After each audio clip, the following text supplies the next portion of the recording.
Welcome to episode 1245 of The Sleeper and the Bust. I'm Justin Mason, joined, as always on Sundays, by Jason Collette. How you doing, my friend? I'm back. My winter Back. hiatus is over. Yeah. Missed How you doing, buddy? dude?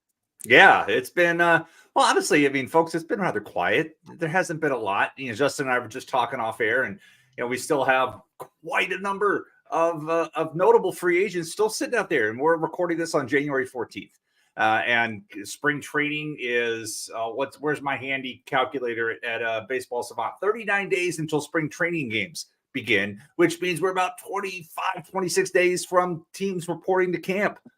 So the rubber's going to hit the road here at some point with some of these guys, and I'm curious to see where some of this is going to go with this, but it's been kind of quiet, which is why we haven't really recorded on Sundays, because there's not much. Usually the news is breaking midweek when you and Paul are talking, and Sundays it's like, what are we going to talk about? So now that we've got a little bit to talk about, because Justin was ranting a little bit in our long-standing group chat that we have with Paul and Eno. And before I forget, congrats to Eno for making the Fantasy Sports Hall of Fame. That's totally awesome that he's in. I love it for him. All the way from God Bless Buckner, where he first started writing way back when, to the icon that he is now. So he's done that. But in that long group chat, I was like, hey, Justin, if you want to rant a little bit more, let's talk Sunday. He's like, yeah, let's do it. So here we are. Yeah, I mean, not only are we only like 25 days from, pitchers and catchers report and 30-some days until spring training games, like, we need to remember, too, like, spring training can be a little different this year for some of the teams and for fantasy drafts, right? Because there's the early series in Korea. Mm-hmm. Right? So, real games start kind of like 10 days earlier than they normally would. I'm running the Moneyball auction while those games are going on. Because those games, I think our Moneyball auction is March 22nd. And that's when that series is being played in Korea. And the last time we had this was the Japan series in 2019. Yeah, 18-19. I remember we had Tout Wars that same weekend. And I think we were watching some of the games and then like, okay, let's go draft. Yeah, I know that. I'm pretty sure the weekend the games are going on, that'll be like the big NFBC drafts in Vegas. Yep. So that will be that. I mean, I know there were a few pretty crazy stories that came out of those Vegas drafts in 2019 when I think it was 2019 when the Japan series went on, where one guy, they call him the Ghost over there on our good friends, the RotoWire podcast, because he drafted like all of the guys who had already played. Like it was a Mariners and A's series, and he drafted like his first 6 picks were all Mariners and A's because he'd seen them play. So yeah, I mean that's going to throw us for a loop. So you got to think these free agents are going to sign soon. We're not going to talk about many free agents because we're going to talk about young players today, some young pitchers, guys who were rookies last year. We had an amazing group, a really big group of young rookie pitchers, some of which are going to be going really, really high in drafts, some of which are going somewhat high in drafts. But before we jump into that, we will talk about one free agent signing, the one you alluded to, the one that angers me, the Giants signing Jordan Hicks to a 4-year contract, I think worth $44 million. So not super expensive. The Moses Malone contract. Faux. Yeah, exactly. But he's signed to be a starter. What are your thoughts on this from a fantasy perspective? Is Jordan Hicks someone you're drafting? No. This one's puzzling to me because, I mean, the Giants clearly have an archetype. They have Logan Webb. They have Alex Cobb. They love sinker ballers. Yes, Jordan Hicks is a sinker baller, but there was a better sinker baller out there in the market, and we don't know. Maybe Marcus Stroman said, no, I want more average annual value, and that's why he went to New York. But to me, it's like Marcus Stroman was sitting there staring him in the face to this, but we don't know what happened behind the scenes. But Hicks going as a starter is weird to me because it was only in 2022 that we last saw him as a starter, and he lasted about 5 weeks before he went down with an arm injury, and then he came back and was a multi-inning reliever, and we know he's good in that. And then the other piece of this for me is it's his repertoire. He is a 4-seam sinker sweeper. guy. And yeah, he has showcased a splitter for his off speed, because you got to have something, unless your fastballs and your sweeper are just so good, like Randy Johnson type of thing. But even Randy Johnson eventually came around with a changeup, some type of thing. So that to me is, I look at the percentage usage last year, and 75% fastball, 23% slider, 1% change. He threw 18 changeups last year. So with Hicks here, I'm just concerned that if that splitter, most of all, I'm concerned, is his body going to be able to hold up to this?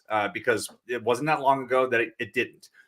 So for me, but this contract's not too prohibitive, where if the same thing happens again, if history repeats itself, and it often does, okay, we'll just make him a reliever. So this isn't too cost prohibitive where he's got to stay in the rotation. But I'm curious to see what San Francisco is going to do with him, with his repertoire, and say, look, come to spring training, throw a bunch of these splitters and let's see what happens, type of situation. But overall, I found, I know you're frustrated with the signing. I was puzzled by it because, again, I thought Marcus Stroman was an ideal fit for what San Francisco likes to do with their pitchers.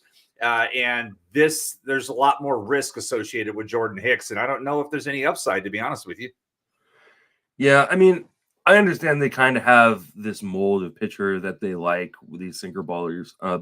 If you're going from a team perspective, right? I'll get to the fantasy side here in a second. If you're gonna get these guys who are sinker ballers, like, you need to have a good infield defense, which they do not. Like, I think, is like, I like Thairo Estrada from a fantasy perspective, but he's not a good defender up the middle. Marco Luciano, I think, is fine. He's probably, but he's young, so like he's gonna make mistakes in the field. Whoever they have playing, third, whether it's JD Davis or whoever, not good. Wade isn't great at first base. Like, these are not guys you want with a Marcus Stroman or a Jordan Hicks, or even the guys I already have in Webb and Cobb pitching for you when you've got this kind of infield defense. So to me, it's a little bit puzzling. Like, I understand that Jordan Montgomery and Snell cost more, but I just think you get more bang for your buck by going after these guys who, like, can be elite guys, I think, at the top of your rotation.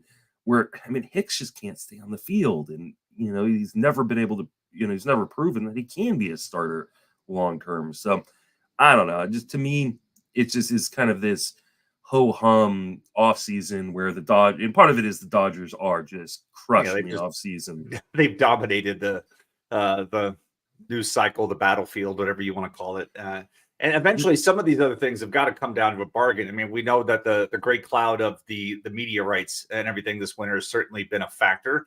But like, I'm looking at the free agent tracker on Roster Resource, and crowdsource for Jordan Montgomery is 5,105.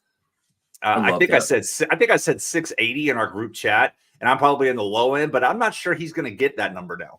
And so there maybe, if the crowd thought it was that, maybe he comes in lower than that. Blake Snell is 5,125, and the rumors that he turned down 5,150 from New York, I think maybe that's more just about New York than anything else. I don't know, but that eventually, I know teams are probably hoping they're going to get some bargains out of this, but with Montgomery, like you said, Montgomery would be worth the risk for me, and maybe Stroman, it was just that's where he wanted to go play, type of situation, because 237 is definitely not cost prohibitive for a team that owns their own stadium, doesn't have any media rights issues that I'm aware of, so they have the money. Yeah, to me, the Giants are just doing what you shouldn't do in a dynasty league, which is straddle the fence. Either be bad or be good. Don't be one or the other. Don't stick in the middle and kind of hope you're going to backdoor your way into the playoffs, which is what the Giants are trying to do. Personally, I'd rather see them just tank. You've got the Dodgers that are going to be elite. I think the Padres and the Diamondbacks are still going to be good. Diamondbacks could be really good. Giants aren't competing with any of those teams, no matter what they did this offseason. So just be bad. Be bad and rebuild the farm system. But, they don't listen to me. From a fantasy perspective, I'm kind of with you. Like, I'm not super I would have been more interested in Jordan Hicks if he had gone somewhere to be at the back end of the bullpen and compete for a closing job. To me, as a starter, I mean, I may take a gamble here or there as, in like a DC or something like that. But for the most part, I think, especially because I think his price is going to go up, pitching in San Francisco, I'm not super interested in Hicks as a starter, at least for this year. I mean, the projections now, Steamer has him for 115 innings, which is just under his combined innings total of the last 2 seasons. And again, he's never worked more than he worked 77 2/3 in his rookie season and has it eclipsed 66 innings since. So you're asking a lot of somebody. Maybe in a keeper league format, and he's crossing over. So let's say you are an NL only player and you're getting your shot at Hicks again, unless you're in one of those crazy leagues where you were able to keep him even though he was traded last year and you got him back. So if you're in an NL only league and you have the option as a keeper, Hicks was interesting because, again, if history repeats itself and he goes back to the bullpen, there's a good chance for him to get that value in years 2 and 3. But year 1, I'm not excited about this move for fantasy purposes. No, I mean, especially because the Giants have been notorious for, they've got maybe 1 or 2 guys they'll let actually pitch deep into a game, but other guys, they put them on these 3-inning stretches, right? Like, and we saw it with like Sean Manaea and Ross Stripling, where I wonder how Bob Melvin's going to change that. I don't know how much of that was Kapler versus the front office and Bob Melvin. I have a feeling it was front office, so I don't know. We'll see. I mean, maybe they'll give us some more information as we get, as pitchers and catchers report. But who knows what the Giants are. As a reminder, I'm still kind of excited about the Giants and their running game this year with Bob Melvin taking over for Gabe Kapler. Gabe Kapler was not a runner. If you look at the data, I wrote this over the winter. Bob Melvin does like to push it, and Gabe Kapler didn't. So I'm looking for some end game value in some of those Giants runners that have the tools but weren't provided the opportunities previously to see what they can do to change things. Yeah, I agree. All right, let's talk about some young pitchers. We've got a big list. Again, these are all guys who were rookies last year and are entering their second year, some of which are really high up in the ADP. We're going to start with one of them. That's Tanner Bibee, who is one of my favorites, especially at cost this year. Going to pick 109 over the last 30 days. Any interest in Tanner Bibee, where he's going?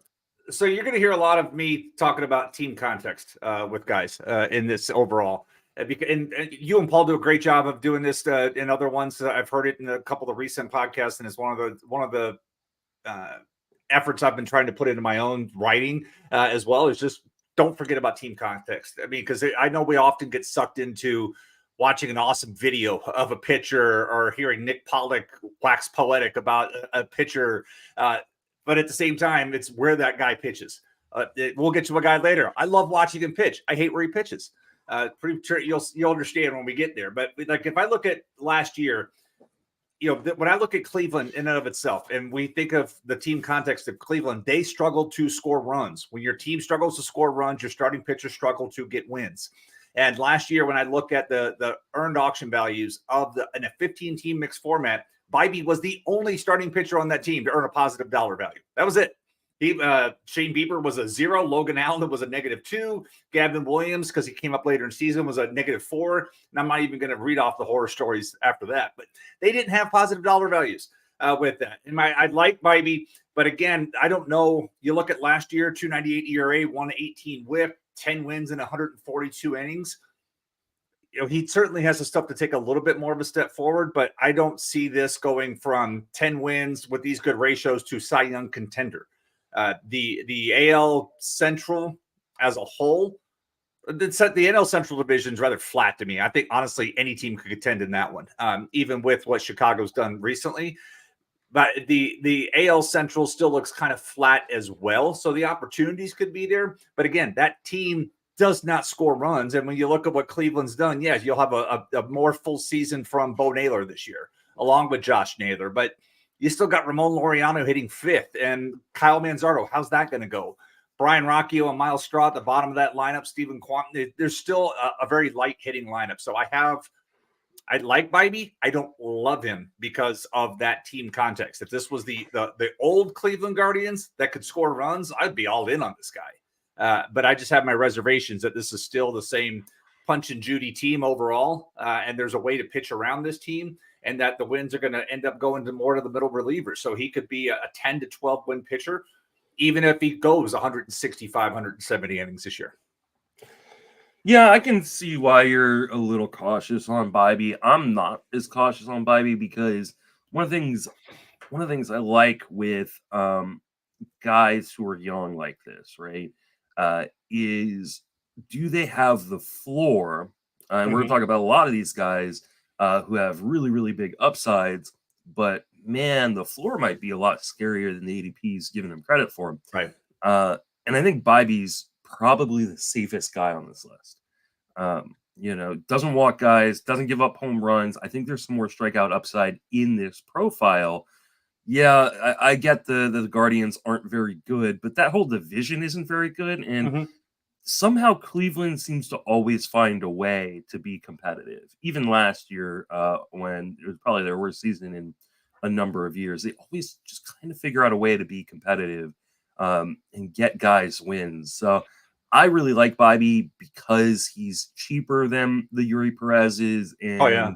and the Bobby Millers and the Grayson Rodriguez, but I think he's also safer than a lot of those guys, though he may not have the huge upside, obviously. Like, Yeah, this is I, honestly, this isn't a bad price. Even his min is 92, his max is 129, and yeah, his ADP over the last 30 is 109. And we'll reference these data points a little bit throughout this podcast. But last year he was being drafted at 654 in draft champions. That's where he ended up finishing. So he took a significant step forward. Whereas he was on the periphery of this Cleveland pitching plans last year, and then he became their most valuable starting pitcher. So these things can happen. But I'm with you in that I don't. He's got a very high floor. I would say he also has. I don't know how high his ceiling goes yeah, because of the overall team context. yeah. And I think that is, especially if you're in a 10 or a 12 team league, you may end up start to go like, hey, I'd rather take a little bit of a higher ceiling gamble than a Mm-hmm. guy like Bobby, which I get. But I think guys like Bobby tend to be overlooked a little bit because people don't think about the floor as much as the ceiling. And I think especially when we're talking about 15 team leagues, even a lot of 12 team leagues, like, the pitching on the wire isn't as great as you would hope it would be, especially if you're in a competitive league. Right. And Bibee is a guy that, yes, he's probably not going to be an SP1 or 2 at the end of the season, but I'd be shocked if he's not an SP4. Especially with all the pitching injuries this year. With Yeah, what we're missing to start the season, some of those names, like let's say all the guys that are missing, it might be maybe a little lower, but because we don't have like the Rays trio of pitchers, and I know I'm missing a few names. Scherzer, the name value that we would typically have in drafts right now. I know it's pushing up some of this pitching prices. I can respect that. yeah. All right, let's talk about his teammate, who definitely is a guy with a bit higher ceiling in Gavin Williams, but he probably doesn't have near the floor that Bibee does. Williams is going at pick 156 over the last 30 days. Are you interested in Gavin Williams, or are you staying away from him because of the team context as well? It would be a factor. And again, he was right there with Bibee last year. Williams was at 648, and right now his min's 121. I'd be out on that. I don't want to. That's 15. That's an 8th round pick for me. That would be an 8th round pick, but his max has been 182. So somebody got a nice price there. And then you take a look at the guys around him. Merrill Kelly and Bailey Ober are going just in front of him. Mitch Keller, Jose Barrios, the carcasses Carlos Rodon, and Chris Sale are going right behind him. So in that, like I would take Kelly. I'd like where the rankings are: Kelly, Ober, and Williams, and those guys are going within 3 picks of one another. And so I would hope to get Kelly or Ober before Williams. But again, we're splitting hairs. We're talking about 3 picks with that. So I would say, looking at the ADP right now, I am comfortable where he is ranked, but I don't want like that 121 hard pass. Yeah. I think I'm comfortable where he's ranked as well. Like this isn't an ADP I'm necessarily running away from. I think he is very roster dependent, right? In terms of your fantasy roster. If you've already taken some gambles with some low floors already, or maybe some injury risk, like I probably don't want to draft a guy like Gavin Williams, because I think there is just as good of a chance that he puts up like a 4.5 ERA than he puts up a 3.5 ERA. And so if I'm trying to build a rotation that has a good mix of safety and upside, this is a little bit of your upside here, because I do think there is a world in which, he's got a pretty big strikeout rate. He does, he keeps the walks somewhat in check, doesn't give up home runs, and he's really, really good this year. I think there's also a chance where he doesn't keep the walks in checks. The home runs kind of come up a little bit, and maybe you get some strikeouts, but you're giving up a lot of 3-run bombs as well. So I think if I'm drafting, really, really safe at the top of my rotation, then I feel a lot better about drafting Gavin Williams. If I'm not, then I'm probably not touching Gavin Williams. So let's play through that a little bit. Looking at the current ADP. So if I'm looking at the last 30 days of making sure I got the right setting. Yes, the last 30 days of draft champions. So if I'm looking at, like, if I took Hunter Green at pick 134, which is about a round or two ahead of where Gavin Williams is going for, I think that looks like the combo you just said you would avoid. Like if you took Hunter Green, you wouldn't say, you went offense heavy, and you're not going to double tap pitching and take Hunter Green and Gavin Williams in back-to-back picks. Yeah, no way. I mean, I'll never take Hunter Green personally, because I don't love his ability, his command and control issues, and then the park on top of it. Plus, he was injured last year. But yeah, I think that's a good kind. But even let's say I drafted Blake Snell. How about Bibee then? I think those are a good pairing, right? Okay. You get the floor of Bibee and the ceiling of Gavin Williams. I think together you have a pretty good opportunity for some good upside mixed with some good safety in Bibee. So I think that's the kind of pairing I'm looking at, especially if I'm double tapping or picking around each other, or to get two starting pitchers around each other. For me, it's more of like, hey, I'm not going to draft like a Tyler Glass now with his injury risk, and then add risk of really low floor later on with a guy like Gavin Williams. I'll throw one last curveball at you, because he is essentially a second-year pitcher. What about Cole Reagans? Man, I love Cole Reagans, and he's a guy I will be taking a gamble on, but I do think there is obviously quite a bit of risk, whether it's injury risk or whether he's just, maybe what we saw is a little bit more of a flash in the pan than we're probably giving it credit for. I love what I saw from him in that stretch with Kansas City, but there is some risk that I don't think people are thinking. Well, I guess people are thinking, because I mean the ADP is not it's not atrocious. Nuts. It's 106. Yeah, Reagans is 106 over the last 30 days, 84, 122 min max. So it's not nuts, but he is going a couple of picks in front of Tanner Bibee. He's going, Dylan Cease is going about a round later. Sonny Gray, who I would say is a much safer guy, doesn't have the upside, but is a much safer guy.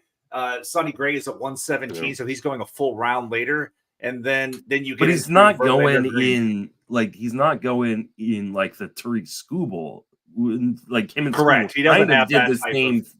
They kind of did the same thing, and I know that Reagan's had a couple bumpier starts down the really end stretch of the season, as opposed to Skubal, who was just great the entire way. But like the difference in their and I like Skubal. I've drafted Skubal multiple times. He's in the top 50 right now. That's overall crazy, ADP. Right? Yeah. I'm adding to it. Like I said, I've drafted. I know I just drafted him in one of my DCs that I'm currently in, and I drafted him another time. So of my 5 drafts I've got going that I've either finished or I have going right now, it's amazing. I have 2 shares of Tariq Skubal. So, but it's not so much that I think that Reagan should be up there with him, but I thought that the market was going to put him up there with Skubal. So I'm totally fine with where Reagan's is going. Okay. I haven't drafted him very much, though.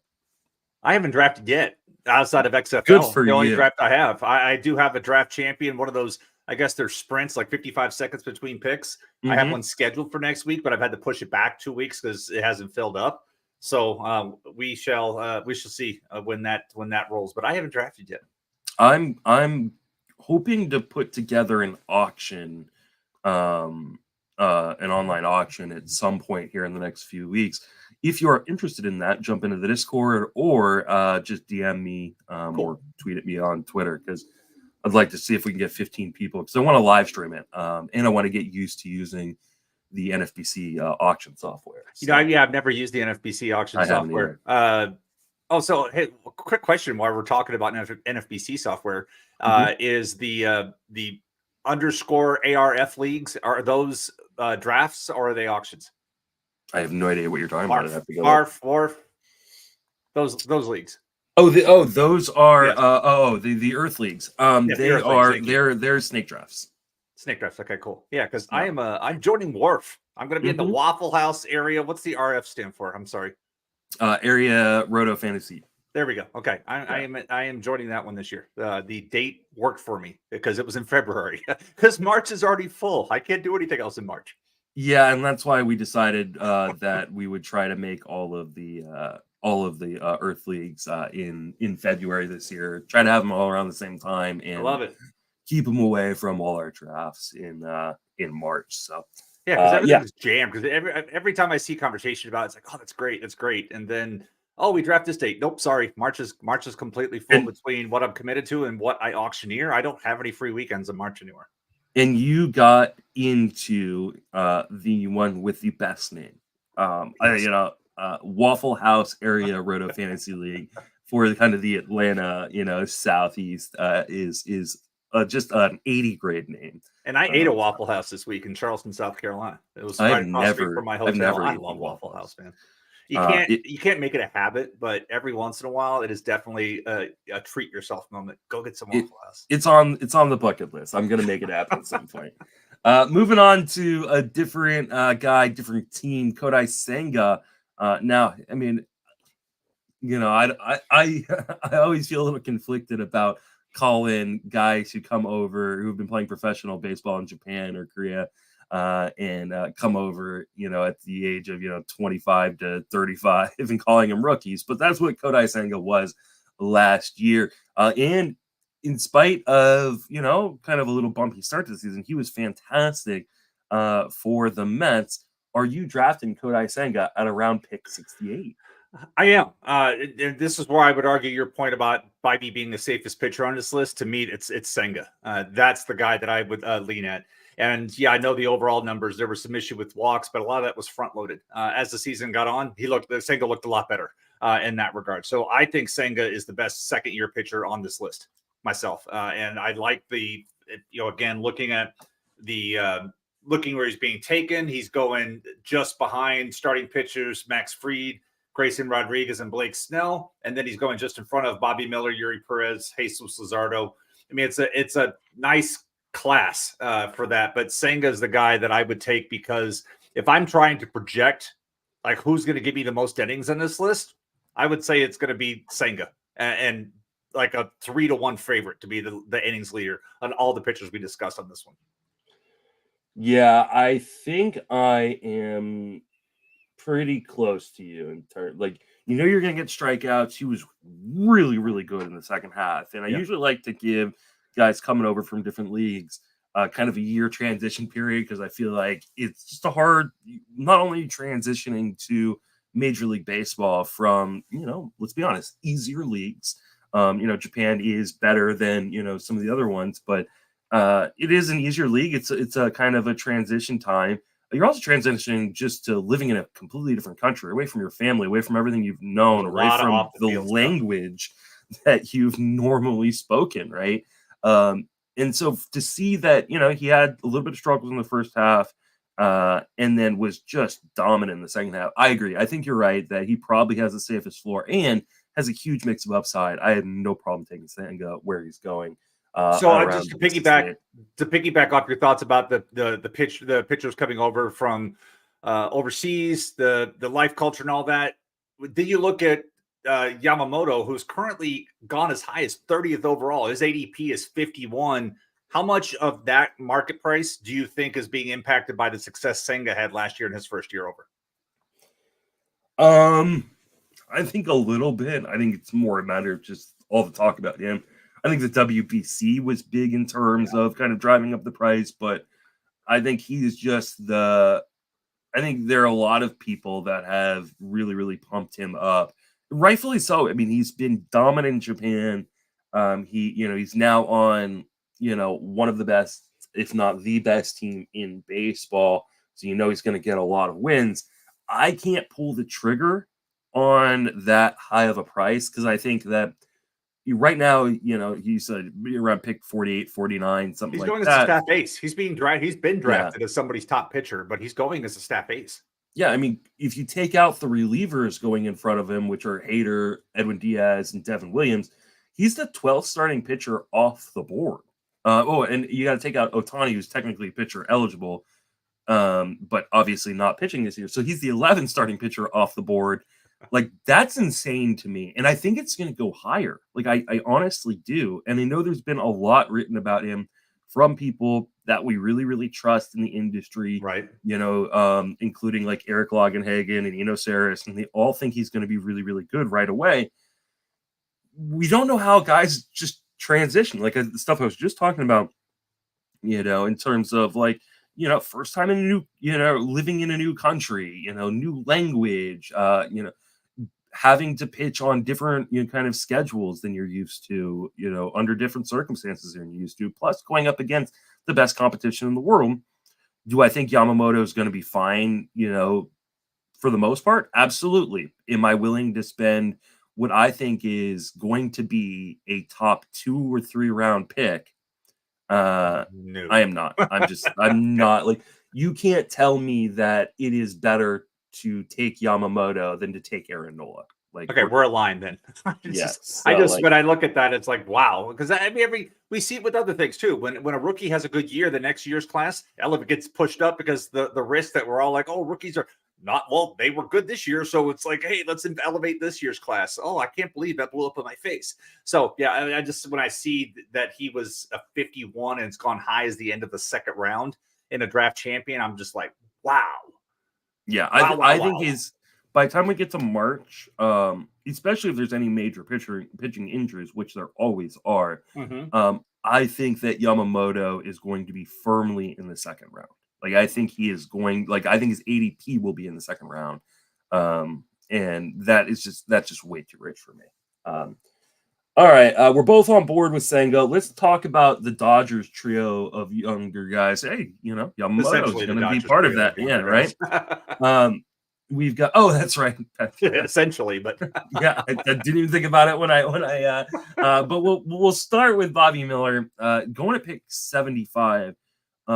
Bobby Miller is probably one of my top, if not my top, second-year starting pitcher targets. The problem is, I think the price has already gone up. I think it's going to continue to go up. Pick 75. You interested? And this is all the Hall of Famer Eno Saris's fault. I mean, flashback to our Arizona First Pitch, Arizona Fall League First Pitch podcast. And if you had to be in the room to see Eno pretending to rub cheese over his body when talking about Bobby Miller, that's how much the pitching guru loves Bobby Miller. And he's written about him and he's talked about him. Anybody who saw that hilarious moment in Arizona, that's what we're dealing with. And so it's everything we just applied to talking about Yamamoto and Senga, could see the same thing happening with Bobby Miller. That price is only going to come up. And the team context, as we've alluded to, is beautiful. Could be an amazing team. It could challenge the 2001 Mariners for wins, and those wins are going to trickle down to these pitchers. So yes, that's the great part about all of this. But you look at the market price, and currently he's a top 75 overall player. He's gone as high as 63. So he's only, that would put him in the fifth round. Yes, 15 times 4 is 60. Yes, that puts him in the fifth round of a draft champion. And that's probably your second pitcher. He's gone, and then he's gone as low as 89. It's tough when everybody that you follow is this high on somebody. It's tough to say you're not. That's kind of where I'm sitting at with the ADP right now, and he's in the fifth round. I would go back to one of your earlier comments, Justin. It depends on who you take as your first guy. I would not be taking Bobby Miller as my first overall pitcher. I'll let somebody else do that with more risk. But if I can pair him up, if I could take him with somebody like Pablo Lopez or George Kirby and then come back, like if I went hitter, and then could double up with something like that, I need a safer SP1 to take Miller that high. But if I went hitter, then I could go in and do well, Castillo would never be there, but I'm trying to look at, if I were to role play that out, that could be a Nola. That could be a Nola and a Miller. Like I would have, I could do that. I could take hitter, Nola, Miller, and be happy with that. Yeah. I'm completely in lockstep with you. Doesn't walk many guys, doesn't give up many home runs. I know these, Caper 9 was under a batter an inning, but I think there is some massive strikeout upside, a full arsenal that he's pretty good at commanding on the best team in baseball. So, a lot of wins are coming his way.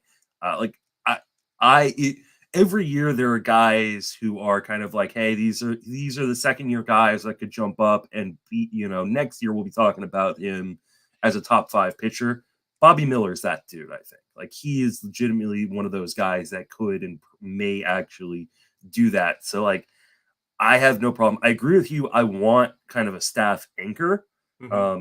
And so if I'm taking a starting pitcher in the first or second round, which I do sometimes, then Miller's on the table. If I am waiting a little bit longer, I may not. Like, right?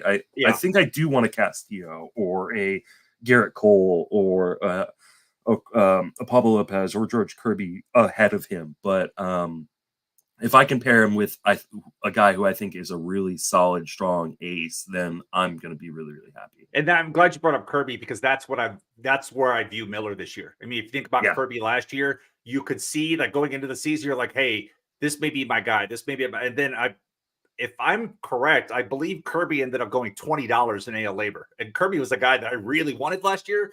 And the price got out of control. I don't know if he went to Eno, I forget with that, but that's where I see Miller making that George Kirby-like step forward. And Kirby right now is the 9th overall pitcher. And well, 8th, if we take out Ohtani, because now no closers being drafted in front of him. So now Kirby is a top 10 starting pitcher based off what he did last year. But you could see that helium happening in spring training and such, and that's what I see happening with Miller. I think those two are symbiotic in that regard. If that price goes up, are you still in? Because I think you're right. I think he is going to be going inside the top 50, top 45 by the time we get to like end of March. Are you willing to take the shot on Bobby Miller if you have to spend a 3rd or early 4th round draft pick on him? No, because the scenario I played out earlier where I said I could take him along with Nola, or I could take him like hitter, Nola Miller. Well, in that case, it would be Nola or Miller. And I'm going to default to the veteran workhorse over the upside of the rookie just about every time. Okay. Ryan Pepiot was part of the Dodgers young pitchers. When I wrote this in late last night, I didn't even remember the fact that he was traded, but he is on your Tampa Bay Rays.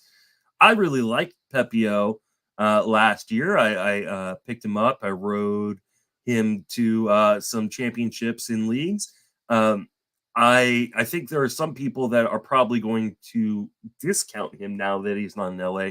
I think that's a mistake. I think this is a great landing spot for Ryan Pepiot. Where are you at on Ryan Pepiot, who is currently going around pick 197, the cheapest guy we've talked about so far? Yeah, I mean, so I will say this, since I haven't had a chance to be on since this trade was made.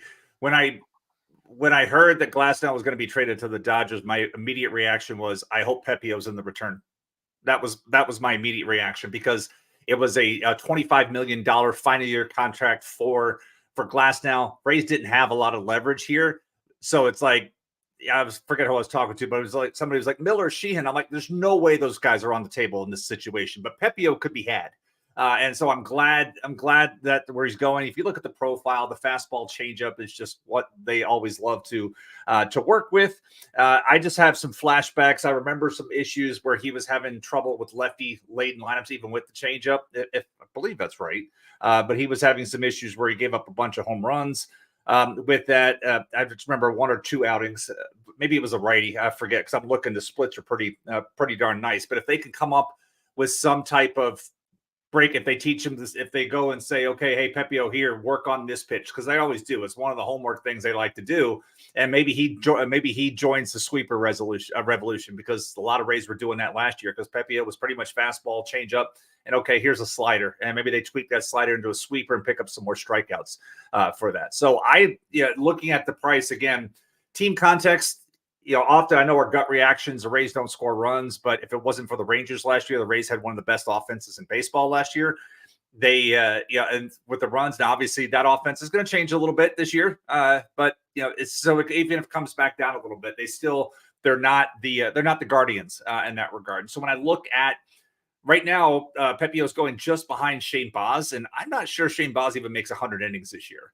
But he's going just behind Nathan Eovaldi, Shane Bieber, and then he's going in front of his teammate Aaron Savali, Brandon Pfaadt, who we'll talk about a little bit later, and the recently relocated Lucas Giolito.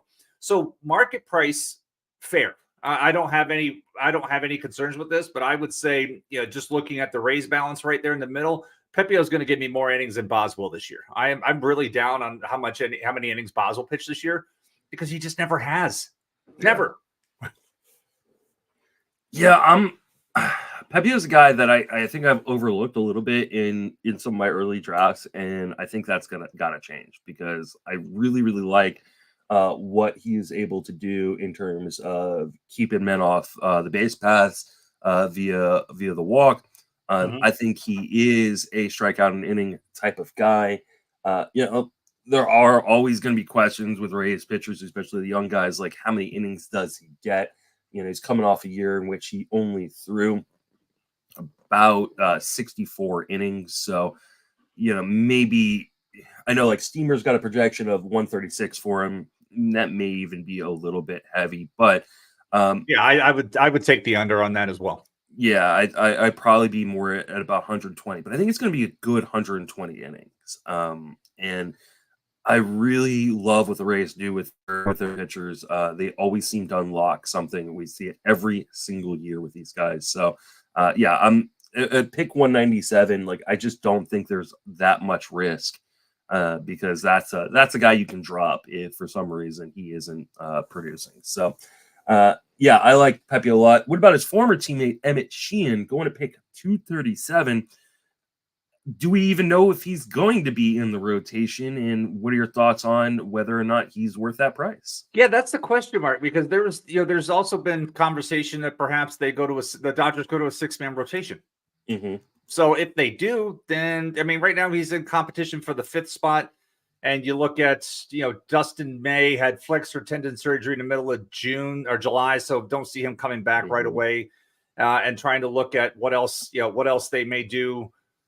Michael Grove and Gavin Stone are still in capacity, which is one of the reasons why Ryan Pepiot was available, because the Dodgers still do have a lot of upper level pitching available to them in this capacity. So, I like Sheehan. Again, team context, I would like to take, if it comes down to, I want to go back and look at where he's going currently, because team context is always going to be a tiebreaker for me. So he's going for pitchers: Reed Detmers, Brian Bayo, Christopher Sanchez, 3 pitchers going right in front of him. Tristan McKenzie, Charlie Morton, and Yusei Kikuchi are 3 pitchers going after him. Of that 6, I like Bayo better myself. Yeah. Charlie Morton, normally vets are the guys that I want, and Atlanta's certainly a good team context, but he showed signs that concerned me last year that I don't want him as much. I like the step forward that Kikuchi took last year with that, and Sanchez I certainly like as well.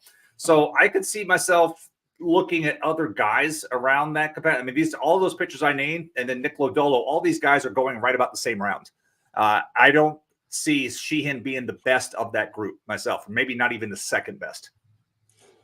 Yeah, I look at this as kind of a risk-reward play. I think in a 10 or a 12-team league, I might take the gamble on a guy like Sheehan. The only, I guess, he threw between AA, AAA, and the majors. He threw around 130-ish innings, 125, 130 innings.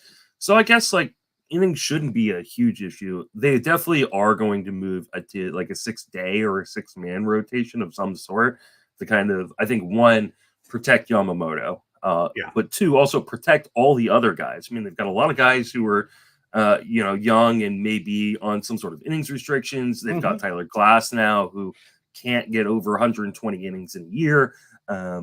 So I think that they are definitely going to move to some sort of, hybrid rotation. It was talked about in the Mining News by Jeff Silverman, which is a fantastic article you should check out every time Absolutely. it comes Hey, how out. about this question? How about between so the projected 5 on roster resource right now: Yamamoto, Glasnow, Bueller, Miller, Sheehan, and I mentioned Stone and Grove that are also in AAA. Do you see any of those guys exceeding 140 innings this year? Realistically, not bold. No. Like I made the bold predictions that Tyler Glasnow is winning the Cy Young this year, and he's going to throw 160 innings. But that's a bold prediction. But I'm like, realistically, do any of those guys exceed 140 innings this year? The only, and it's going to be weird if it says, the only one that I really think that has a really good opportunity. I mean, I guess Yamamoto does, and I think Bobby Miller may. Okay. But I wouldn't bet on it. Like I think, especially because I think that the Dodgers also have to account for the fact that they expect to be in the World Series. So they expect a lot of these guys to put on an extra 25, 30 innings in the postseason. And so do you want them going more than 100 and, do you want them hitting 200 innings in the postseason? I don't think you do. So I think a lot of them are going to be capped or skipped or put on the IL, or they're going to do things, especially because I think everybody, including myself, thinks that they're going to have a massive lead halfway through the season in this division. There's always so much they can do with the new rules. Roster, like in the old days, they'd call up 5-7 pitchers in September and just give these other guys like work, right? But in season, like I'm looking at their roster right now. Miller and Sheehan obviously have options, so they can move them up and down. You could easily see them being sent down to AAA during the All-Star break, just to stay away. But like you look at their bullpen, and most of the guys are out of options. They got Fireisen, Vesia, and Gratterall, the only guys that they can move up and down. So they're kind of limited between the rules and what they currently have on the roster. But like I said, it's not going to shock me to see Miller or Sheehan take a break in the middle of the summer to go down around the All-Star break and do something like that. But I just, like you said, if the Dodgers are as good as they look on paper, it will be curious to see how they try to manage a team that has, Bueller coming back from injury, Glasnow with his history, 2 young arms below that are 25 or younger, and then a pitcher who's used to working once a week, all coming over. Yeah, I mean, if anybody is going to figure it out in a way that's extremely advantageous, it's the Dodgers.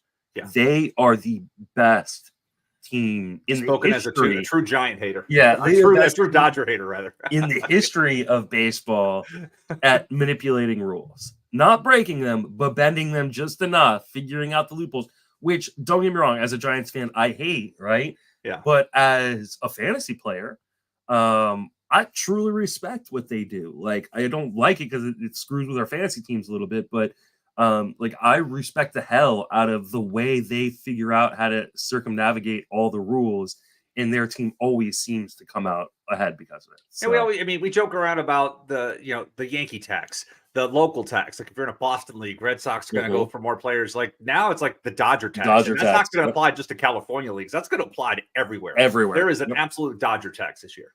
Absolutely.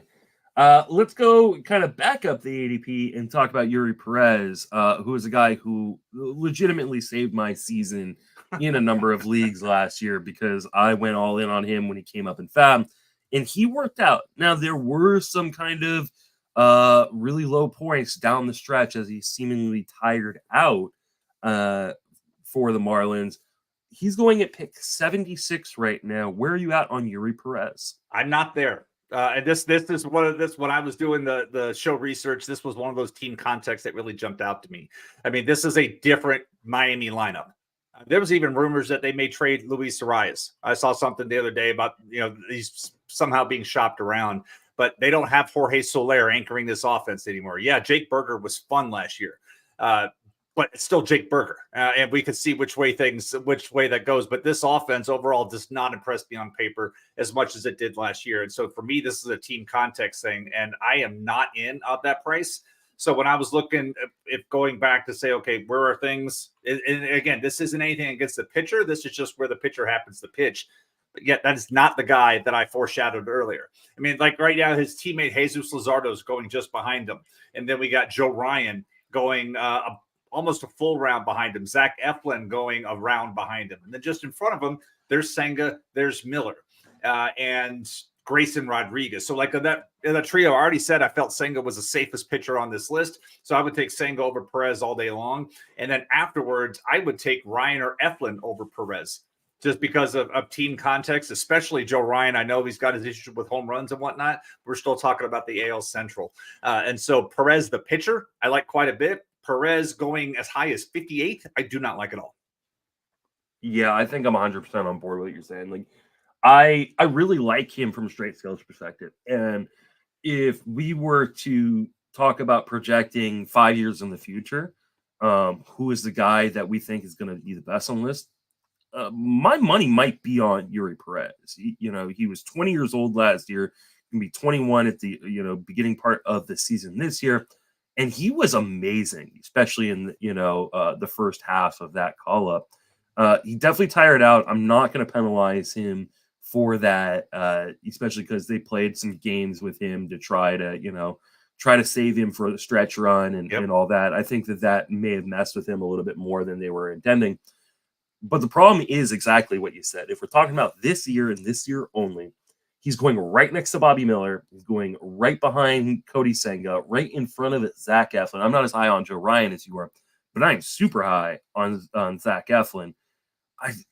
I have drafted Eury this season. I probably will continue to draft him, but it's more of a fallback option when he drops in a draft. And he does drop every once in a while. I got him inside of just outside of pick 90 in one of these drafts. So I think he's one of these guys that if a lot of these other guys are going to be going up as we move closer and closer to drafts, other guys have to drop. I think Eury is the guy who could drop. And if that's the case, I'm totally fine with it, because I think once he gets past, guys like Justin Steele, who's at pick 103 or 104, even past Cole, past Cole Reagans, then I start being really, really interested. I think he probably should be going in the Tanner Bibee area, the Sonny Gray area. And I think if he starts going down there, then I'm going to be more interested. There's massive upside here, but there is also massive downside. I don't know how good the Marlins are going to be. He definitely showed he can have a homer problem when he gets tired, when those mechanics get a little out of whack. Mm-hmm. He's kind of tall and lanky, which makes it more difficult to repeat those mechanics. When he's on, I think he is got the potential to be one of the best pitchers in baseball. I'm willing to bet that he'll get there eventually. I just don't know if it's this year. Tall and lanky guys are the absolute worst. So in all seriousness, hi, Paul. Obviously this is this could be a blind spot for me. This tends to be a type of profile that I fade out of hand. I mean, we're talking about a guy who's turning 21 this year, and 21-year-olds are typically in low A ball. And to his credit, Perez has pitched 91 and a third at the major leagues at that age, which speaks to how good his stuff is. But any team in baseball is not going to push the pedal with a workload. We saw it last year. They tried to manipulate this when he was 20, and all the history shows what could potentially happen with these types of guys. So for me, it's like if you're drafting all team upside, you mentioned Bobby Miller earlier. Fine, take Miller and Perez. That's all upside, all upside. But that's a ton of risk that you're inheriting, especially if you're looking at, if Perez has a relapse like he did, if the tiredness was a precursor to an injury that tends to hit pitchers about this age, that type of issue. So if your team upside, have at it. But I can find 6-7 guys below him that I would rather have. Yeah, I think that's fair. Let's move on to another guy who is even further up the ADP, and I think for good reason, is Grayson Rodriguez. Grayson Rodriguez really struggled in his first go around, went back down to the minors, came back up, and then he was lights out kind of pretty much the rest of the way. Going to pick 66 right now. Are you in on Grayson Rodriguez? It was extremely impressive to watch the growth that Rodriguez had in season between, as you mentioned, between the demotion, his first go around, and then he comes back up. Because if you go back and look at the game log, they sent him down at the end of May after a 3 1/3, 6 hits, 9 runs, 8 earned, 3 bombs against Texas. And then they brought him back and said, hey, face the Dodgers in your first start back. And he went 5 innings, gave up 7 hits, 4 runs, struck out 4, didn't allow any home runs, though. And again, that's the Dodgers. And then, like his coming out party, he pitched against Tampa Bay, struck out 6, got a no decision, went to the Yankees, did the same. Like, he was on a roll, and it was night and day because I watched a number of his starts, and he went from a guy that struggled to find location to a guy that was arguably one of the better pitchers in baseball down the stretch. And so, again, when you see that kind of in-season growth from Rodriguez, extremely impressive. And then, again, team context, that is a good team. Yes, they overperformed a little bit last year. Yeah, this is me being jealous. You were hating the Dodgers. I'm going to hate on the Orioles. They had a golden horseshoe up their ass because they won 101 games, and I think they're expected. The Pythagorean was something like 93, 94. They won a lot of close games, and it happened. And right now, Rodriguez is going 66th in the last 30 days. High is 47, low is min is 47, max is 75. And I'm looking at guys going in front of him. I would still rather have Senga, but honestly, that's it. I'm fine with taking him, but I'm not taking him as my one. It depends how I build my team. Rodriguez can't be my one. That's just my way of playing. But I'm fine with where he's been taken. But if you're looking at Rodriguez saying, "Hey, this is going to be my guy," and he's going 66 right now, so that puts him in the 5th round. You got to find another pitcher. That means you're going to have to take another pitcher early on, and maybe you're punting closer. You're not going to take your first closer until the next round, which is fine because right now, if you decide in the first 5 rounds you're not going to take a closer, you're out on Williams, Diaz, Hader, Clase, Duran, Doval, Iglesias, Bednar is who you're out on. And then Romano's going right after Rodriguez. Diaz is going right around there. So it depends on how you're trying to build for saves. If you're somebody who's like, I got to have my anchor, then you're probably not. It's going to be tougher to roster a closer and Rodriguez as your first 2 pitchers. Yeah, I think that becomes one of the issues for me because I do prefer to have one of those kind of anchor closers, and this is right around one of the spots where you're going to need him. That being said, when we're talking about just Rodriguez, I love him. I absolutely love him. You look at what he did when he came back from the minors. He was almost at a strikeout inning, 24% strikeout rate, kept the walks down, only allowed 3 home runs in that 76 2/3. That ballpark's great, man. Yeah, like the ballpark is great. Everything you want. Had an over 50% ground ball rate with that 24% strikeout rate. I think there's more strikeout upside in there. If we were going to guess that one pitcher out of this group is an SP1 next year, it's either Bobby Miller or Grayson Rodriguez. I don't think it's particularly close to the rest of the field. The fact that you're getting him, I guess Senga could be on that list as well, obviously. The fact you're getting him where he is right now means you got to pay up a little bit more than maybe a lot of people are comfortable for it. One of the reasons why I haven't gotten him in a draft as of yet is because of that. But man, I think the upside is undeniable. His former top pitching prospect in all of baseball for a reason, in one of the best parks in baseball to pitch in. Not much you can say go against Grayson Rodriguez. It's just hard to pull the trigger at the price. I would say the only thing that I would look at as a possible, like, he just turned 24 years old. So we're looking at in 2022, he worked that's 75 2/3 innings. And then last year, when you even add what he did in the inning and 2/3 of postseason work, he pushed 164. That's a pretty big jump year over year. But honestly, that's about all that gives me pause. You look at that, and it's like, okay, he's 24. That's a pretty big jump year over year for workload, where they went to managing it to be like, all right, go ahead. Steamer's projecting him for 166, which is about exactly what he threw between AAA majors and the postseason last year. And yeah, I could see him. I could see Miller and Rodriguez having a very similar price in mixed leagues, especially in mono league formats. Okay. Let's move on back down the ADP. The rest of these guys are going all pick 180 and below. So these are a little bit cheaper. For those of you in 10 and 12 team leagues, these are the guys that are going to be called sleepers when you read some articles out there. But some of them have some pretty nice upside. Some of them may not be pitching the majors for very long. So let's start with Bryce Miller, going pick 185.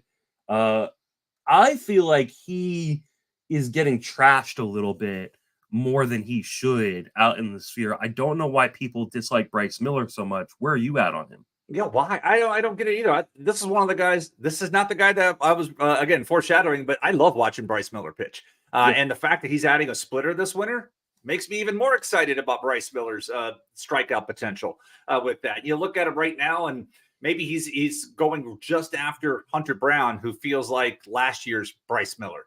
And Hunter Brown, maybe that's why Bryce Miller's getting crapped on, because he looks kind of like in that profile with that. But you look at the group of the pitching, if I look at the three guys in front of him, Hunter Brown, Bryan Woo, and Christian Javier, and then after him, Braxton Garrett, Shane Bieber, Eduardo Rodriguez. I want Bryan Miller over all those guys. Yeah, I like Bryce Miller quite a bit. Like Bryce I know Miller, that sorry, it's not Brian. High school flashback. I know that he had some struggles, with home runs, especially in his last few games. But like I think we can chalk a lot of that up to a guy who threw 131 innings in the majors when no one realistically thought he was going to get kind of close to that. Jumped straight from Double-A to the majors. Does a really, really good job of keeping men off base via the free pass. The homers, yes, were an issue in those last couple games, but like prior to that, like he was really, really good at not allowing too many home runs. Is a guy that has a pretty complete arsenal. I mean, he threw 5 pitches. I'd love to see him start increasing one of those third pitches in terms of usage, because a number of them are under the 10% mark, which we don't really love to see. He did throw the fastball quite a bit, and so maybe people are looking. And that's where the splitter's coming from. But that's what he needs, because if you look at his splits, it's night and day. 12 of his 18 home runs were from lefties hitting him, and his whip was almost double of what it was against righties. That's why he's working on the splitter in the offseason. And kudos to, I don't know if it's the Seattle front office, if it's Driveline, I don't know who's doing it, but he recognizes he needs this. He's got to have something to get against lefties, because I'm looking at the numbers: 56 innings, 70 hits, 12 of which were home runs, 16 walks, 47 Ks. That's what brought his overall numbers down, as those drastic splits. So if this splitter looks decent, that could be a significant step forward for Miller this year. Yeah, but I mean, to my point, like if you just cut off the last 2 starts, obviously you can't cut off the last 2 starts. But then he's got a 1.02 homer 9. His ERA drops to 3.88. Like, I think he could be a guy who's like a mid to high 3 ERA pitcher with a boatload of strikeouts. And I think there's more upside there. Like, I think there's a ton of strikeout upside. It's a good park on a good team. I think there's a lot to like in Bryce. He killed you in September. Maybe it's recency bias. He killed you. And I think that might be part of it. What about his teammate Bryan Woo, who's definitely a guy who came out of nowhere? I'd never even heard of him before the 2023 season started. Came up, had a pretty good season, going right around Bryce Miller, pick 180. He's the player going the highest of the remaining players we're going to talk about. Where are you at on Bryan Woo? I have no idea what his nickname is, but if it's not Nature Boy, it's just a massively missed opportunity. I'm going to look it up. It's got to be Nature Boy. So the funny thing about Woo, because I don't know if you're going to be able to put the table in the podcast notes. Okay. Bryan Woo wasn't even drafted last year in Draft Champions. Bryce Miller went 665. Bryan Woo wasn't even taken last year.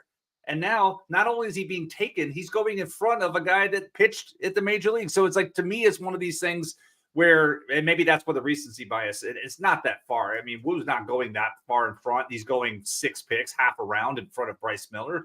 But again, looking after the Garretts, the Bieber, the Rodriguez, the Evaldi, the Pepiot, who we talked about earlier, Savali, I like a lot of names that I know what they're capable of doing more at the major league, that has a longer track record than Bryan Woo, who's got fewer than 90 innings at the major league level.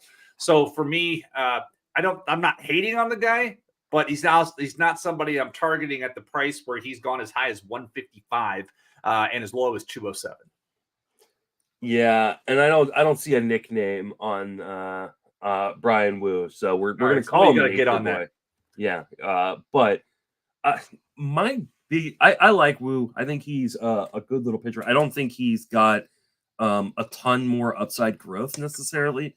My biggest issue is he had an elbow issue kind of late in the year last year. I know he came back from it, ended up pitching, afterwards, but that just scares the crap out of me. And when we start talking about kind of, when we get to this kind of spot in the draft, you really start just taking the guys you really like and staying away from the guys that you're a little scared of. And he's just one of his guys that I'm a little bit scared of going around, pick 180. We start getting, we're getting to guys that, I think are underrated. Braxton Garrett. Eduardo Rodriguez. I know he's changing teams again, but there's Eduardo Rodriguez. There. And Eduardo Rodriguez is going to the best infield defense and outfield defense in all of baseball.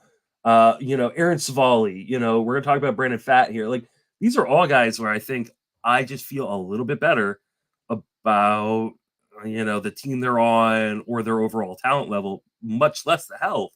And so I'm probably not going to draft very much Bryan Woo unless he falls in a draft. And there's a YouTube video out there, by the way, where every Bryan Woo strikeout narrated by Ric Flair. That's what I'm talking about. See, that's what I'm talking about. I'm sure at the Seattle games, there's the chant for that. But that's beautiful. I got to watch that video as soon as we're done recording. Send me the link and I'll throw it in the chat. It's in the chat. All right. Hunter Brown going to pick 182. So all three of these guys, Miller, Woo, and Brown, all going within a few picks of each other.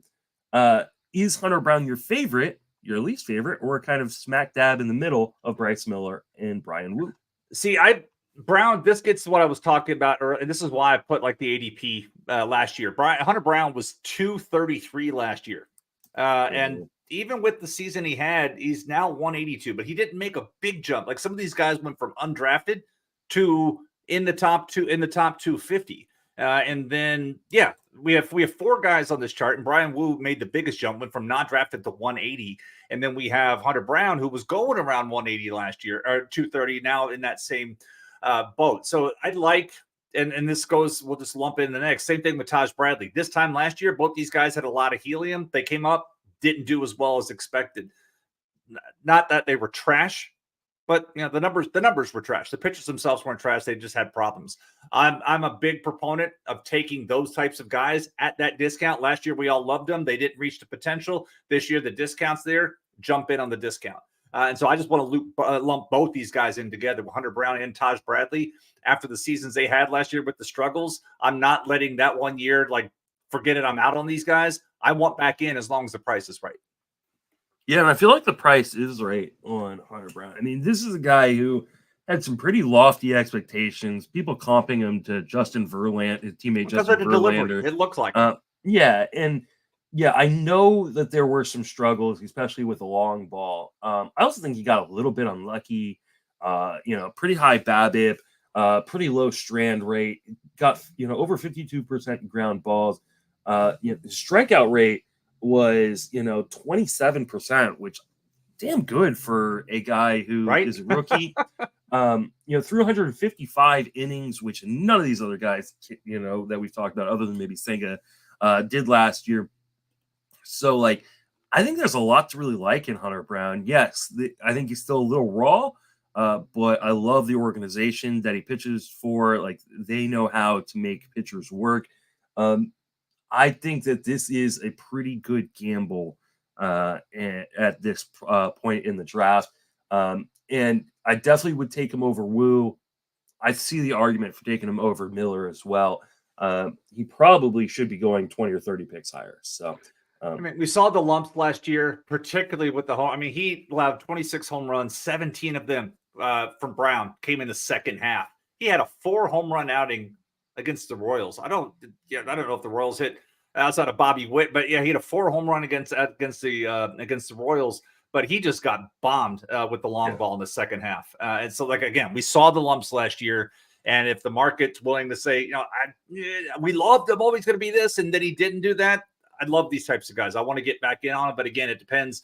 I mentioned team upside earlier. If you're rostering a full pitching staff of team upside, don't know if you could continue to take that all the way through. You could get burned. That could blow up in your face. But if you've got safety in numbers and you have the type of other skills to buoy your staff, then Hunter Brown's absolutely a guy that I would take a chance on, especially at this market price. Like I've seen he's gone as low as 206. The closer he gets to 200, the more I like him.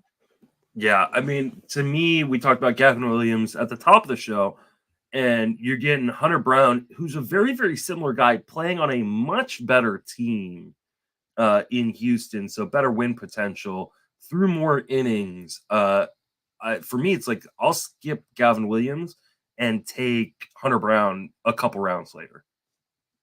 Fair. So, all right, let's talk about Taj Bradley, another one of your Rays guys. It sounds like you're in on him. He's going to pick 257, which feels like a little bit too low. There's definitely some erraticness to his profile, but a ton of upside. Are you back in on Taj Bradley? Yeah, getting back to and again, this would be team independent. Yeah, this is getting back in on the upside where people thought he was going to be last year. The only reason his ADP was even at 536 in Draft Champions last year is because nobody thought he was going to make the team. There was all this, he's going to get sent down. He's going to do this. Then he got up early. He struggled with command, plain and simple. He's got the repertoire he's got a 4-pitch repertoire, but he just struggled with repetition and command of those pitches and got punished for it. And when I look at 13 of his home runs came off his fastball, 13 home runs off his fastball. That's got to be better. You look at the expected numbers and there's a gap in that, but it just came down to command as somebody who watched just about every one of his outings live with that. And so the track record of the organization, I want back in. I don't have to pay a big price to get back in. When I look at the ADP for Bradley, the 3 pitchers going in front of him, Nick Lodolo in a similar situation, right? Kenta Maeda changing teams, Andrew Abbott. And then behind them is Seth Lugo, who's supposed to be a starting pitcher, Reese Olson, John Means. Like, I like Bradley better than just about anybody else behind him as I'm scrolling in the recent, in that group. In that right now, he's just outside the top 100 overall pitchers. If he gets higher, if the market starts to push him up, I'm out. But the 226 is too aggressive for me. 283 better. I want to see Bradley hanging out outside the top 100. But if the marketplace moves him up and has him up there with the Sanchez's, with the Kikuchis, with the Brian Bayo in that group, I don't want that. I don't want to pay up there. Oh man, so we've been agreeing a lot this episode. This is where I'm probably going to disagree some. I like a lot of the pitchers going around him or right up behind him. I really like John Means this year. I like the landing spots for both Lugo and Michael Wacha. I'm not giving up on Nestor Cortez. But if Bradley were to drop a little bit kind of past those guys, I think then that's a more comfortable spot for me. Having some homer problems, having some walk problems at times, he's just so erratic. If he looks like he's got the command and control under control in spring training, then maybe I will change my tune a little bit. But this is probably one of the guys that I don't think he's going to end up on very many of my teams. I love the strikeout upside. There's a ton of upside. I think he is just a bit too wild for my taste. And like I said, if he looks like he's more under control in spring, I'll change my tune very, very quickly because he has got unreal strikeout upside. Had a 28% strikeout rate in 2023. And we've seen some pretty massive swing and strike rates from him in the minor leagues and strikeout rates from in the minor leagues. Again, another former top tier pitching prospect, which a lot of these guys on this list, obviously there are some guys who were really highly touted like Grayson Rodriguez and Bobby Miller. All these guys kind of came out of nowhere. Taj Bradley, not one of those guys. And maybe this is more of a matter of kind of some recency bias where I saw him destroy some people when they spent a ton of money on him in Fab. Oh yeah.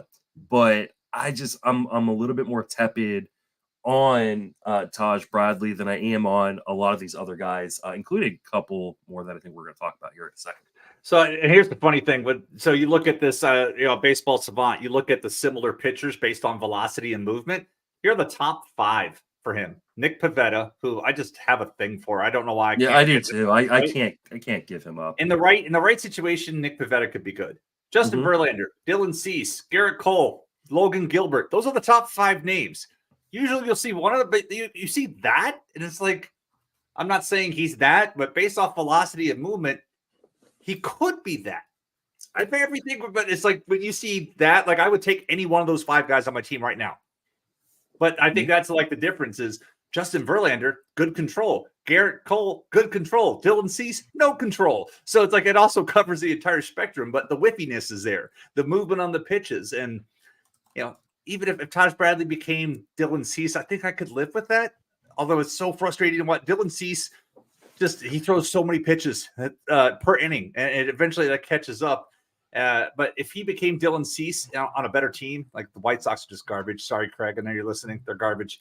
But Dylan Cease, and he would agree with me because Dylan Cease is just commands all over the place. But that's the spectrum of stuff we're talking about. So I can't quit on Bradley, even if he were pitching for the Yankees or the Red Sox or a team I despise. I would still be in on Taj Bradley this year. I think Dylan Cease is a really interesting analogy, right? Because when Dylan Cease is on, he is one of the best pitchers in baseball, right? Yeah. And I think Taj Bradley has that in him. The problem with guys like Dylan Cease is you just never know start to start when he's going to be on. And I think that kind of applies to Taj Bradley here. And those are the kind of guys that I think if you're in a 10-team league, if you're in a shallow league, like Taj Bradley is a guy you should be putting on your bench, right? Because like there is the upside that if things all come together, we get a top tier Dylan Cease type of season from Bradley. But if you play in 12-team leagues, if you play in 15-team leagues, I just think there's so much volatility there that I don't really want to deal with. Obviously, he's going cheap enough where he's a pretty easy drop, even in a 15. But man, give me the guy we're going to talk about last over Taj Bradley. I'd rather take that gamble. So I'm always trying to look. I'm looking for something in particular. Here, this is what I was looking for. I want to see what this number. I'm trying to guess what Taj Bradley's like location plus is. It's got to be bad. Yeah, I would assume. It's got to. Let me go down and look. The low. That's team player stats. Guess what you think his location plus was? 87. We get down to Taj Bradley. I'm scrolling. His stuff plus 110. Yeah, his location plus good. 101. His pitching plus 105. These are still all really good numbers on EO's model for pitching. Yes, it's 101 is when way he misses, better. He misses bad, but those are all above league average numbers. For context, 100 on that scale is league average. So I'm actually pretty surprised. Maybe I need to sit down and watch a few more Taj Bradley starts and some good ones and some bad ones and kind of see what I see. Maybe I'll come around. All right, for context, Zach Eflin, 98 stuff plus, 108 location plus, 106 pitching plus. Your favorite pitcher in the world, Zach Littell, 92 stuff plus, 105 location plus, 104 pitching plus. So the stuff isn't questionable for Bradley. I think that in those people like our good friend Eno Saris that really love stuff plus and really love stuff more than anything. Of course, he loves stuff plus because the Hall of Famer Eno Saris invented the metric.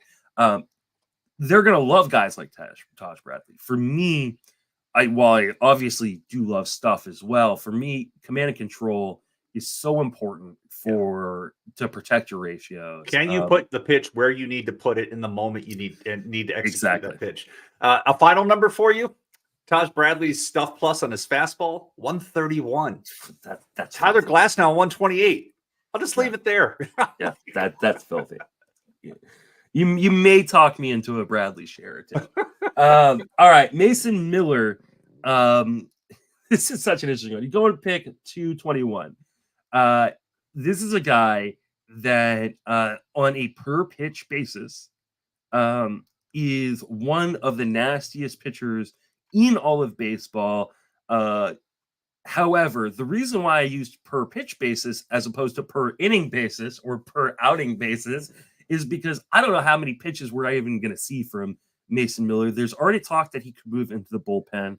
I know that makes some people excited, like, ooh, he could be the closer in Oakland.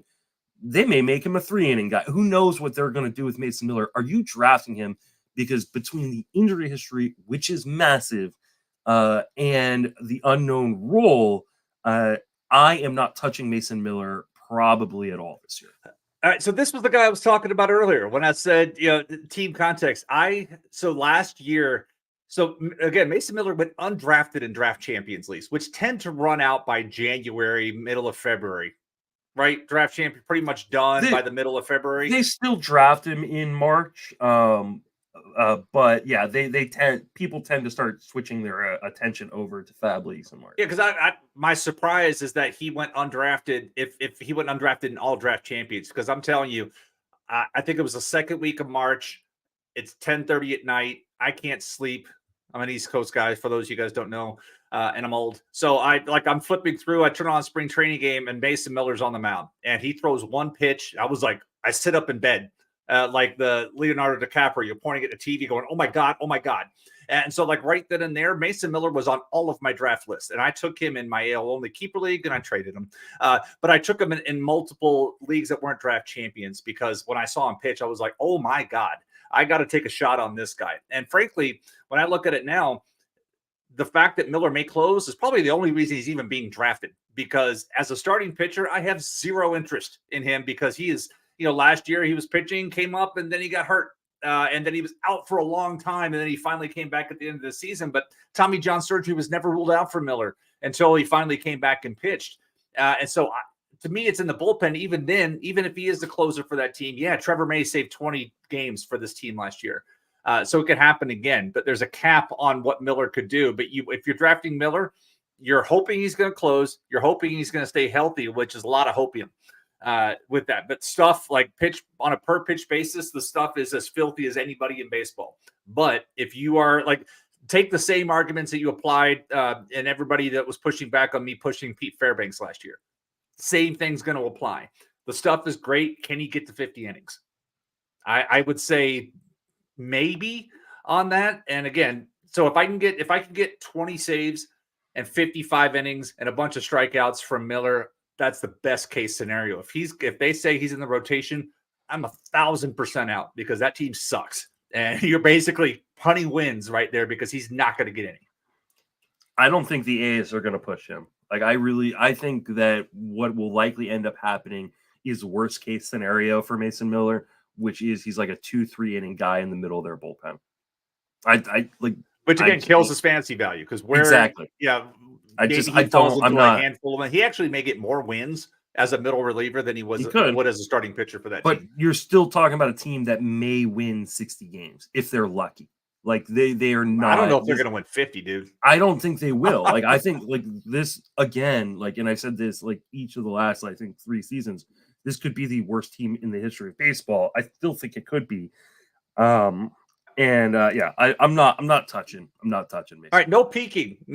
Give me 4 names from the bottom half of their lineup projected. Give me 4 names that you know of. Okay. I can probably do this. Tyler Soderstrom. He's on the bench projected currently. Okay.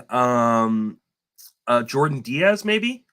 Jordan Diaz is not in the projected 26. I take that back. Jordan Diaz is on the bench. There's another bench guy. Aledmus Diaz? Aledmus Diaz is the third bench guy. You're doing a great job of nailing this. I'm nailing their bench, so I'm not cheating here. Okay, so let's see. I think Noda's probably too high up in the lineup. He is projected leading off. Oh, wow. Okay. God, who's there? Is Kevin Smith still on this team? If he is, he's in the farm. He's not on the top. It's so bad. I'm doing projections right now. I can't even think of who. Is this where JJ Bleday ended up? He is. JJ Bleday is currently projected as the 6th bat in the lineup. Okay. That's one. Who is playing? I know. I'll give you a hint. If Noda is leading off, who is not leading off? If Noda is leading off, who is not leading off? Lots of speed. Stole a lot of bases. Is it Ruiz? Yeah, he's projected to hit 7th. That's 2. Wow. I knew Ruiz, but I thought he'd be is Geloff? Geloff's hitting 2nd. Yeah. The other 2 guys is somebody who's bounced around the league. Seattle is probably his most notable stop. And then the other guy I couldn't guess in a million guesses. You're gonna have to just tell me. So Abraham Toro is the third one, and I then didn't realize Toro was Daryl there. Hernandez is their projected opening day shortstop. I don't believe that's a real person. I don't either. Yeah, I think it's something productive outs went in there and throw on the depth chart. We definitely could have Jason saved. Martinez was like, "Oh, that sounds like a good name. I'll put that in there." We definitely could have saved this for Congressman or Oklahoma player. So, Daryl Hernandez certainly sounds like somebody who represents the California 8th. What Hernandez was Kevin McCarthy's place. He was on the Red Sox at one point, I want to say. He was traded from Baltimore. He was in I guess the Fujinami trade. Oh, okay. That makes sense. Fujinami trade. No, it's traded Baltimore January 23. I don't know. But yeah, I'm just like, who? What? Yeah, exactly. That's a 48 and 114 record. Yeah, I'm right there with you. But get back to Miller. The point is, per pitch, the stuff's as good as anybody in baseball. Yep. But it's like really tough path to get to 50 plus innings, and the only way he's got fantasy value is if he's closing. Yeah, I think you're right. All right, Andrew Abbott was a guy who, when he started his debut, pitched really, really well, was really surprising. Didn't finish out so well, and doesn't have overwhelming stuff. Any interest in Andrew Abbott? I mean, I would like to lump in the final two guys. We've got Andrew Abbott and Brandon Pfaadt here. So again, getting back to team context with stuff, for me, I want Pfaadt out of this because you mentioned earlier, great defense and better ballpark situation. So it's like when you look, I don't remember how close ADP wise, Brandon Pfaadt's going 50 picks in front of Andrew Abbott, which makes sense in that capacity because it's definitely a better situation. I thought maybe some recency bias on Pfaadt, given how he finished the postseason, may be wearing against him, but that didn't. That's not the case. I mean, he's going starting pitching. We mentioned Boz, Pepiot, Savali. Then there's Pfaadt, and then right after him, Darvish, Giolito, Mason Miller, because I don't know how he's being drafted. Imanaga, is he going as a reliever or a starter? She's going to be a starter, yeah. Okay, so he's going there. Detmers, Brian Bayo. This is where you're going to start seeing variability in the drink. I mean, even Pfaadt's gone as high as 187, as low as 217. So you're not seeing a lot in his, but I can see some names below that I would rather take a shot on. But looking in between these two guys, I still would rather take Pfaadt than reach for Abbott. I mean, Abbott, like we said, it's going 50 picks later, just in front of Kenta Maeda. But these guys are appropriately ranked. But I would rather end up with Pfaadt on my team just because of team context than Abbott, because the Reds' home ballpark's a volatile situation. I'm not really quite sure what they're going to do with that offense either. Yeah. Abbott was one of those guys when he first came up, and I watched his first few starts where I was really impressed, and he was figuring out a way to make it work in Cincinnati, but he just doesn't have overpowering stuff, and I do worry about that home park. The kind of the weaker finish makes me a little bit more concerned, and I think there's going to be potentially a massive homer problem. The price is fine. The only problem with the price is, again, all those guys I mentioned around Taj Bradley, because Abbott's going right in front of Bradley, Seth Lugo, John Means, Nestor Cortez, Michael Walker. Like, these are all guys I like. Even like lower, like Mackenzie Gore. I think I would rather have Lance Lynn, Jameson Taillon. Oh, God, not Lance Lynn. I'd take Andrew Abbott. I still have I'm not going to quit PTSD off of Lance Lynn last year. I know. God. Even Luis Severino, who, like, I don't know what he is necessarily at this point. Like, he's a former top 15 starter. Like, I think I'd rather take the gamble. I think the downside is really, really, really low for Andrew Abbott being in that park. And I don't think the upside is near a lot of the other guys going around his spot. And so because of that, if he was in any other park, I would be a lot more interested. But being in Cincinnati, I'm not going to risk it. And pulling in the stuff plus grade, Abbott stuff plus 87. Yeah. The stuff location is not plus good. 97 pitching plus. Pfaadt is 102, 104, 105. Yeah, going to Pfaadt, it is a more expensive price.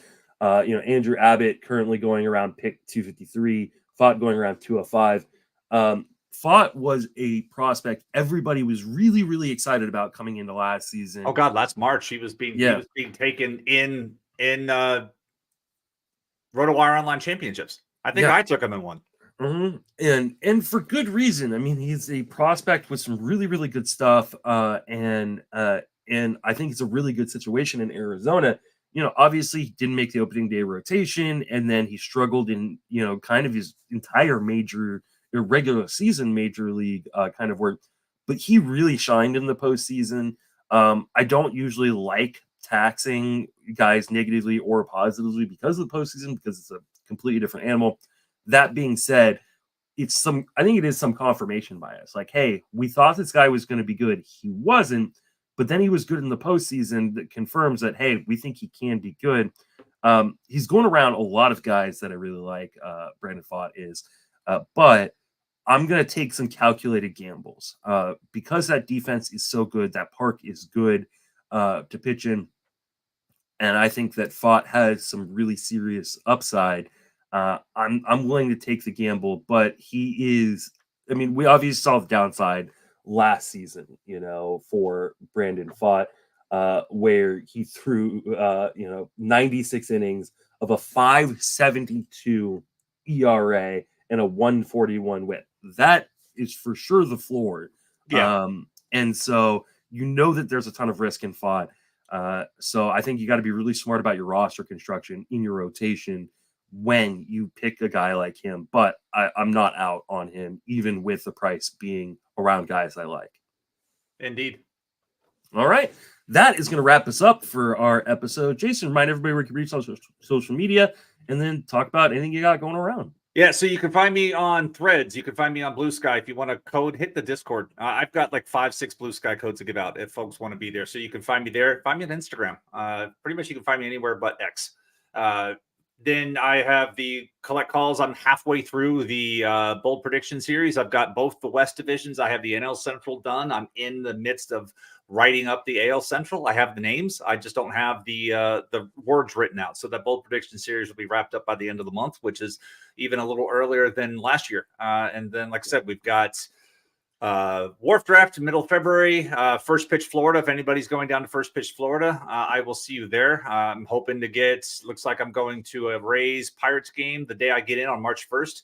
And then whatever the day-night game they have us set up for at or the two games that come in the First Pitch Florida. I'm not sure which. I'm probably going to be a Yankee game or a Philly game or a Blue Jay, because those are the closest to it. So I'll be doing that. And you and I will be recording most regular Sundays. It depends on what pops up. A little tough. I know I have at least one Sunday where it's kind of ugly, but for the most part, rather available. And hopefully we get some free agents start signing, so we've got some actual stuff to talk about.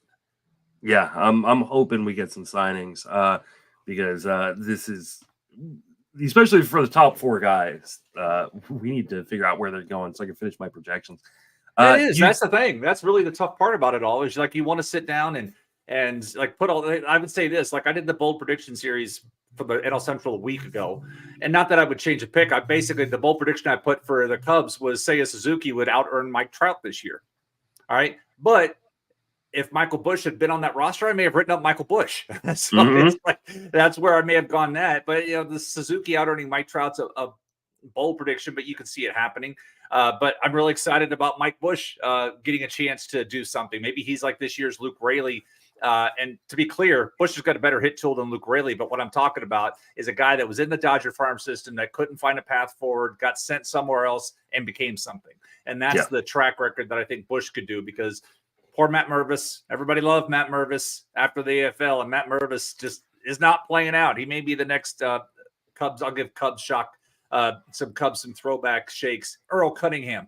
If you go back to your late 80s Topps cards, you'd be like, oh my God, that guy. He was supposed to be our future. But yeah, so excited to see what Michael Busch can do with that club, because, I mean, Lord knows they turned Patrick Wisdom into something, the fantasy value, and Michael Busch certainly is a hit tool. Yeah, everybody loves Matt Mervis except for the Cubs. That's just, he needs a trade. All right, you can reach me on social media, Justin Mason FWFB. I'm on every single social media site, though I mainly use Twitter.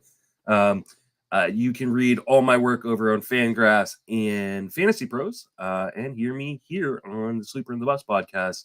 At some point, I will probably restart the Friends of Fantasy Benefits podcast and the TGFBI podcast.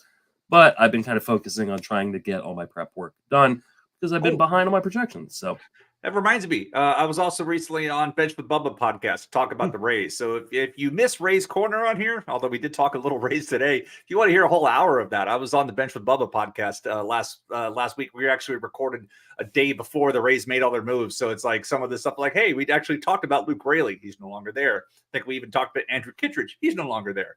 So we did talk about some things, but we recorded that on Thursday, January I think that was the 5th, 6th, 4th, something along those lines. But it was the day before the Rays made some of those roster moves. So it may have been the 11th. Whatever. I was on the recent Bench with Bubba podcast. You can go find me in that feed. Yeah. And then I was just on the Ariel Cohen's and Rouvain guys podcast, Beat the Shift. I was also on with I was on the Pull Hitter podcast with Rob DiPietro. Paul and I were. So if you want to hear more of my voice, you can hear him over there. For Jason and myself, thank you for listening. Have a fantastic baseball offseason. See you guys.